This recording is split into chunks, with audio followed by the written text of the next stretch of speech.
Hi there and welcome back to Japan, where I'm going to be checking out something that I'm always excited to check out, and that is WAGAKKI Band. I actually found that there's a song that I haven't reviewed yet, and their songs are kind of scattered, but there's a music video of theirs that I have not reviewed yet, and I was like, yes, I have got to check this out. So basically, if you don't know, the reason why I love this band, well, I've loved virtually everything I've heard by them so far, it starts from the basics.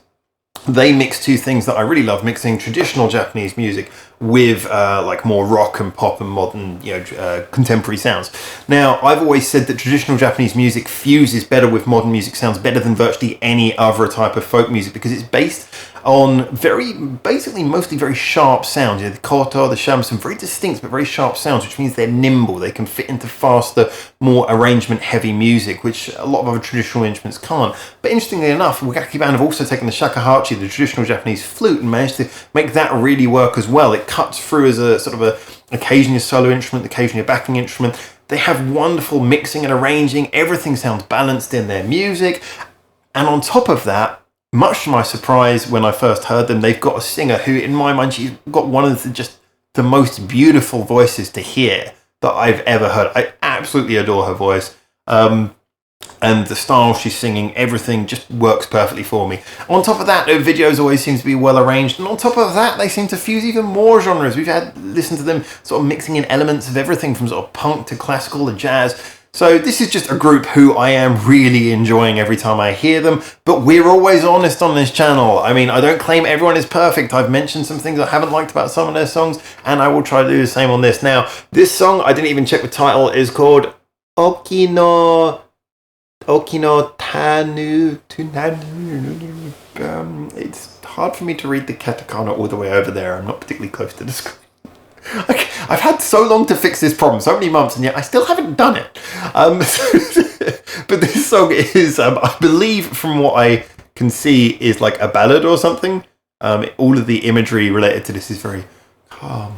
So I don't know, I might be totally wrong, but I'm interested to see, is this going to be something different from WAGAKKI Band, or is it going to be more of some of the things we've heard before? Enough waffle, let's talk after. It's 4.5 minutes. I'll tell you when we're done.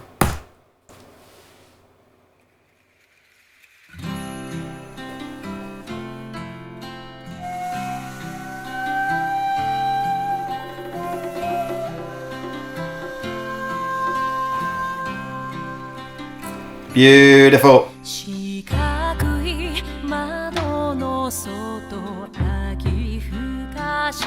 Yeah, sounds gorgeous already. See how they develop this.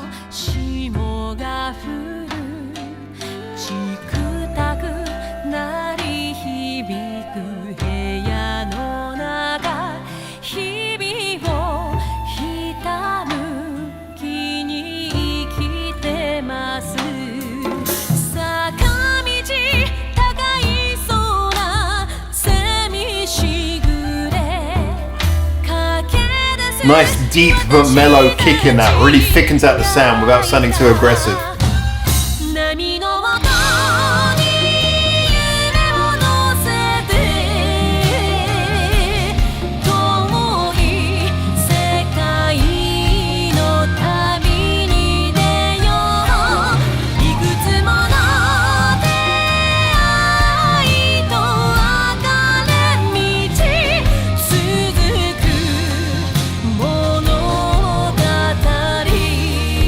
One of those lovely choruses I always talk about, where it develops beyond just 4 chords, has a really built-up melody, really sort of doesn't repeat itself. The chorus is one journey of its own.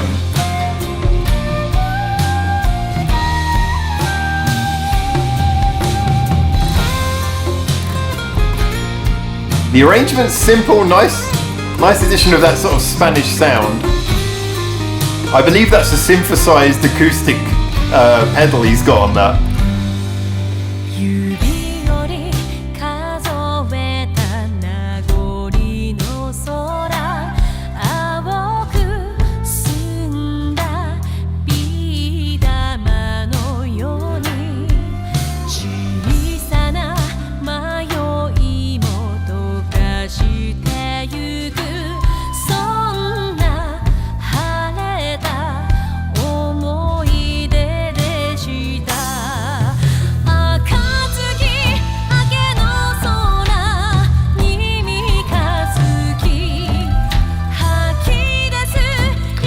again, listen to how every little inch of sound is used, but delicately. The song doesn't sound like it's coming on too strong. It doesn't sound like it's trying to blast you more than a melodic ballad should. But everything, little side sticks on the taiko, the quick notes on the koto and the shamisen.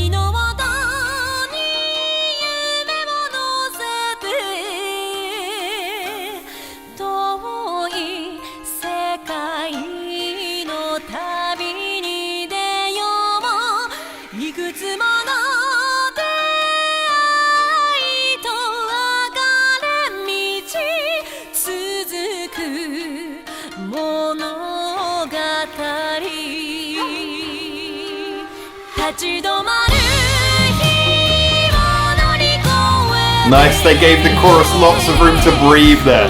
Did it all the way through with just the vocal and basic backing.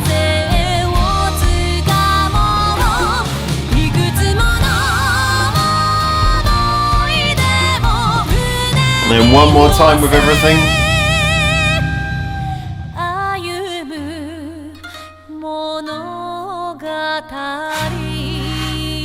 Oh, we get a good little ending as well.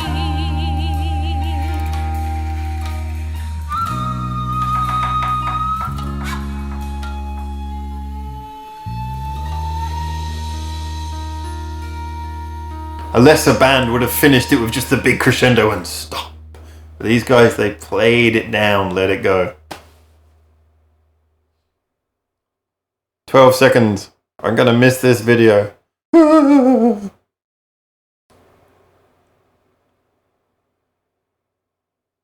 There we go. So anyway, yeah, as I was saying, this band continues to annoy me. The whole point of this channel is we approach things honestly. I don't want to be one of those bands, I don't want to be one of those channels where we go, wow, that was amazing, oh my god, this changed my life. I don't want to do that, but I really love this band every time I hear them. I know there's a degree of personal bias. This plays towards a particular sound that I myself like more than is probably objectively, realistically understandable, but it's just a sound that I really enjoy, and it was highlighted really well here. But this was different from their other songs. I know we've listened to slower songs by them before, but maybe not anything quite this light and delicate. And that's the interesting thing, because they've always been a band who, even when they play heavy things, they play it with a degree of delicacy. Now, so I've always kind of just been able to talk about, hey, look at all the sounds, like how intense and how big everything is, and yet how you can hear all the instrumentation, the arrangement, everything complements its partnering instruments perfectly. There's so much clarity, so much detail, so much timbre, and yet so much impact at the same time because of the way everything is working together. This was a wonderful example of what happens when everyone has to back off. The song starts off very simply. In the beginning of that last chorus as well, they did the same thing of having a very simple bit. They let the song breathe on occasion, but I think the chorus is sort of big and has an anthemic feel, and the guitar's just sort of strumming along and everything. But I think the real point where you heard that quality at its most was this is a thing which is particularly wonderful in Japanese music. I say this especially of bands like Bandmate, actually, that second verse thing. So often in so much Western music, they go verse, chorus, bridge, chorus, and those two verses, the first and second verse, they're basically the same thing. In Japanese music, they know how to extract detail from things a lot more of the time, and they know that the second verse, you have to shift it up, you have to change it, keep it interesting so that everyone knows that the song is moving along towards something rather than just repeating yourself. And in the second verse of this, there were so many gorgeous details, so much like, you could just bite into it and hear so many things coming out. The sound of like the way that the side sticks landed on the taiko drums, quite loudly, but just sort of piercing through it, just individual points that accent the rhythm, give the rhythm a little bit of life without building things up and beyond where they should be. Like I say, the koto, there was just bits where the koto is like the big laid out instrument, which you play like this, like a stringed table. There was like little fast notes here and there just to accent certain movements. Same thing on the shamisen. This weird little Spanish guitar thing that happened that was built up more in the bridge. I don't know whether he was actually, that was the guitar he used in the recording. I mean, that was an electric guitar. We were hearing basically acoustic guitar, but he could have been using one of those really expensive but nice acoustic pedals where you can make your electric sound like an acoustic. It could have been that. But you know, there was like little details coming through everywhere, and that second verse highlighted why this is a WAGAKKI band song beyond anything else, in that it was that intelligence that everyone worked as a team. Everyone just did these little things here and there that managed to keep the song sounding nimble. These slower ballady songs, even when beautifully written, can get rather tiring and boring sometimes. They can feel quite empty because the whole idea is to keep them quite open. So when you have something like this where they filled out the sounds by filled out the overall sound by using sounds that appear like once or twice and then disappear, so that nothing's feeling like it's starting to overly flood the arrangement. Just a little sound here, sound there, just chuck this in here, chuck this in there, just a little bits of life to keep it interesting. And that's what they do throughout in this arrangement, but especially, like I say, I'd recommend go back and listen to that second verse, because I think that's a fantastic demonstration of doing that. The sound itself sonically was beautiful. They went for quite light sounds, like I say, the acoustic, the shamisen koto as normal. Shakuhachi is always beautiful. They managed to make that fit on everything. But I like the way that the drums played this. Like I said, the taiko was playing off of that side stick sound quite a lot. Very well, occasionally, but that was the main thing that it was kind of doing. And then underneath, the main bass of this song was coming from a nice combination of those sort of big taiko drums. I know you don't actually call them taiko drums, the big ones, but you know what I mean. The big traditional Japanese drum being paired with the kick pedal of the normal drum kit gave this really sort of thick, creamy kick sound, which was really, really nice. The whole balance was beautiful. As always, Yuko's voice is absolutely gorgeous, and she sung this to perfection with beautiful emotion in it as well. Just everything about this worked really well, and to top it off, it was really well written. I really have to hammer this home. I know that a lot of their songs, incidentally, the older songs I think are like Vocaloid covers, so I don't know how many of their own songs they write. I believe that they're very much involved in arranging their own work, which kind of shows.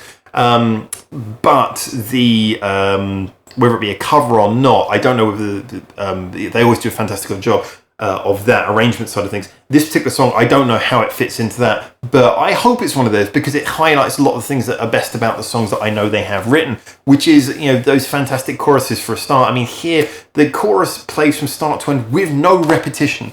I know you could say that the second and last time around they do effectively repeat it, but that's because the first time they play it stripped completely back so as to build you up to the crescendo of playing it a second time round. So they play it twice at the end, but in totally different manners.